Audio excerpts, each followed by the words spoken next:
हाँ दोस्तों, मेरा नाम है राहुल शर्मा। मेरे YouTube चैनल में आप सभी का स्वागत है। मैं आप लोगों को सुनाने जा रहा हूँ एक प्यारी सी कहानी जिसका नाम है शादी व तलाक। आइए सुनते हैं इस कहानी को, आखिर क्या है इस कहानी में। संतोष बलिया में हॉस्टल में रहकर पढ़ाई करता था। उसके पिताजी नहीं थे, उसके बड़े भाई ही उसको पढ़ाते थे। संतोष का पढ़ने में मन नहीं लगता था। उसका एक दोस्त बनारस में रहता था जो अच्छा खासा राजनेता बन गया था।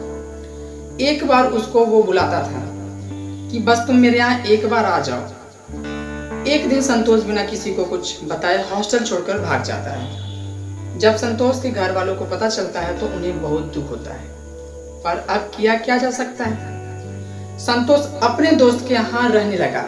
वहीं खाता पीता, उनकी गायों को खिलाता, उनके घर के छोटे मोटे काम करता। अपनी जिंदगी को लेकर वो ज्यादा संजीदा नहीं था।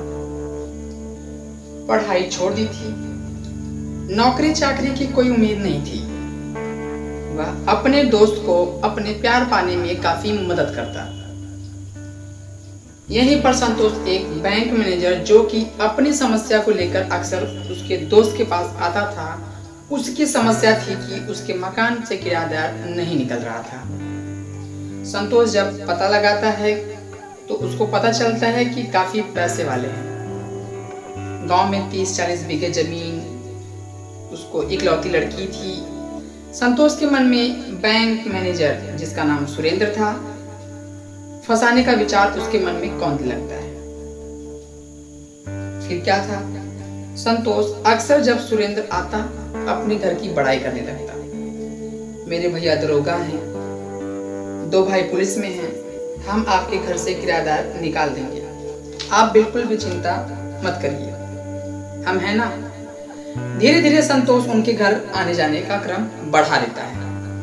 संतोष अक्सर उनकी लड़की विजया रानी को स्कूल छोड़ने साइकिल से जाया करता था। घर का सारा काम कर देता, अपने घर के बारे में तरह तरह की बातें बढ़ा चढ़ा कर बताता।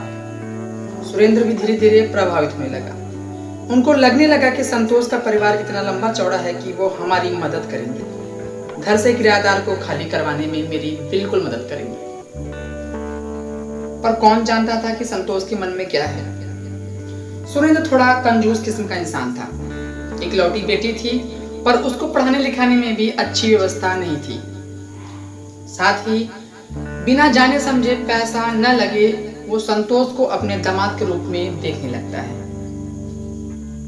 तथा लोग बताते हैं कि 1 करोड़ के आसपास नगद सुरेंद्र के पास होगा, घर की जमीन जायदाद को अलग छोड़कर।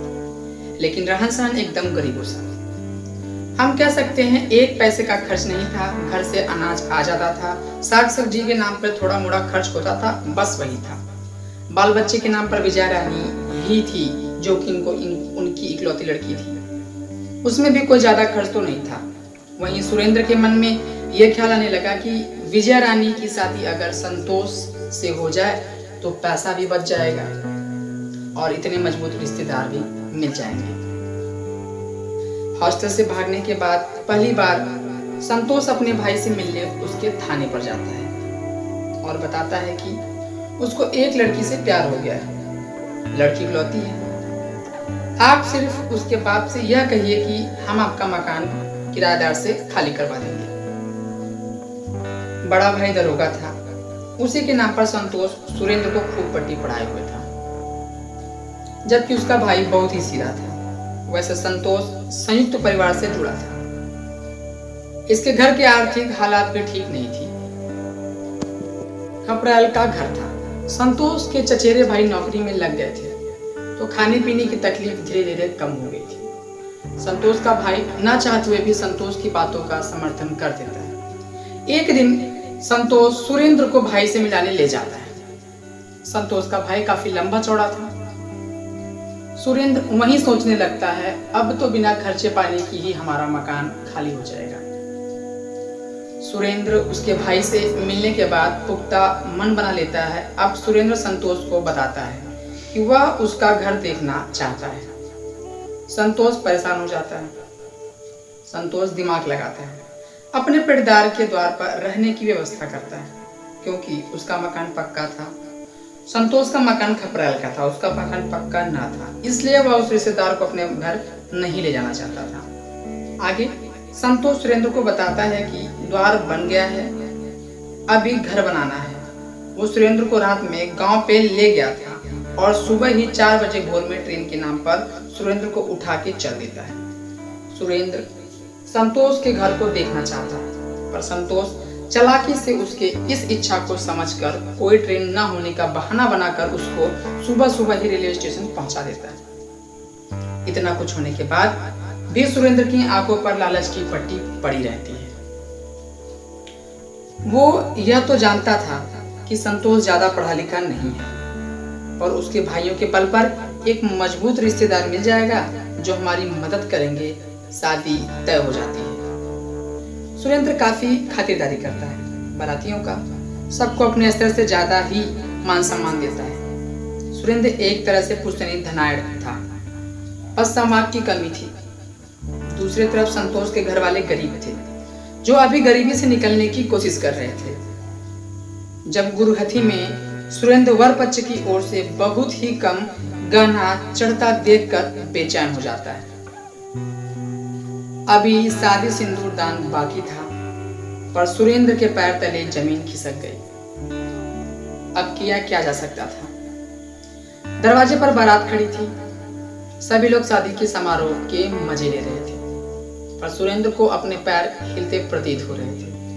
अब पूरा चित्र उसकी आंखों के सामने तैर रहा था। किस तरह संतोष उसको धोखा देते हुए शादी के लिए तैयार करने की कोशिश कर रहा था।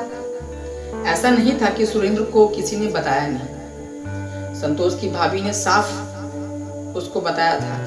हम लोग 3 पीढ़ी से साथ हैं, ये हमारे चचेरे देवर हैं, हमारे भी बाल बच्चे हैं। आप अपनी लड़की की शादी सोच समझ कर करें, हम सबकी जिम्मेदारी नहीं होगी।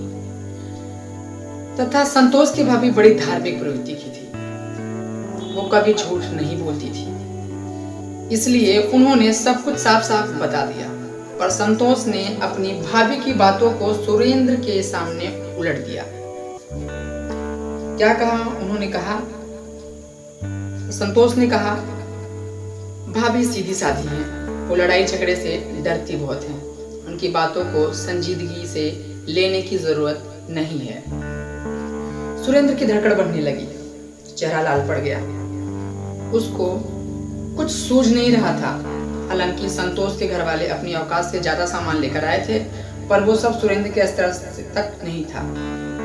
सुरेंद्र की बीवी पति को परेशान देखकर उसके पास आती है और समझाती हैं, कोई बात नहीं, इकलौती बेटी है, हम उसे अपने ही घर रख लेंगे, अगर कोई परेशानी होगी तो रख लिया जाएगा, आप चिंता मत कीजिए। पर सुरेंद्र के ऊपर इन बातों का कोई असर नहीं पड़ रहा था। सारे रिश्तेदार के समझाने बुझाने पर सुरेंद्र शादी को तैयार हो जाता है।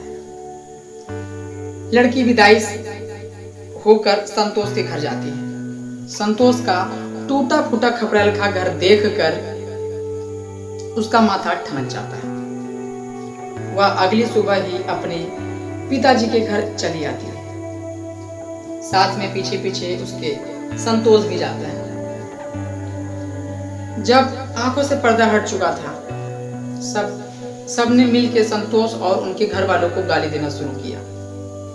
तुमने धोखा देके शादी करी, तुम्हारी औकात नहीं थी हम लोगों के बराबर, हम अपनी लड़की को अब तुम्हारे साथ नहीं रहने देंगे, या तो तुम अपनी जमीन जायदाद बेचकर हमारे घर आ जाओ, नहीं तो हमारी लड़की को छोड़ दो। मूर्ख सुरेंद्र अभी भी लालच में पड़ा हुआ है। संतोष के पास कोई पुश्तैनी जमीन जायदाद थोड़ा ना थी, वो तो यह सब मोह माया का जाल था। संतोष अभी तक सुहागरात तो दूर, शादी के दिन से एक झपकी तक नहीं ले पाया था। उसको कुछ समझ में नहीं आ रहा था कि क्या करे। वो अपने दोस्त के घर जाकर कुछ देर आराम करता है, फिर जब अपने ससुराल जाता है तो उसका ससुर वकील को बुला के बैठा था। अभी तो शादी हुई थी, अब तलाक ये क्यों हो रहा है? संतोष के समझ से परे था, सब कुछ हुए जा रहा था और संतोष का तलाक हो जाता है। धन्यवाद।